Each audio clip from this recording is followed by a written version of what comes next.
Un gemellaggio tra sport e ricerca, quello tra le Fiamme Oro e il VIM, l'Istituto Veneto per la ricerca molecolare, un centro di ricerca privato fondato da alcuni professori universitari 15 anni fa per dare ulteriore spazio alla ricerca nella nostra città.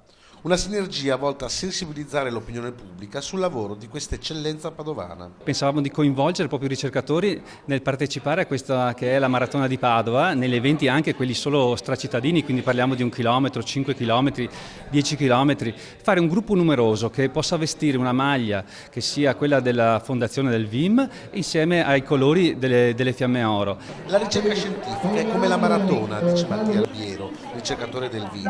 Quando arrivi in fondo la soddisfazione è enorme. Proprio rappresenta il VIM, sperando che questo contribuisca a rendere ancora più visibile con lo sforzo che farò l'istituto, insomma, dove sono orgoglioso di lavorare. Il VIM viene fondato a Padova 15 anni fa e al momento conta 15 gruppi di ricerca con impegnati 150 ricercatori.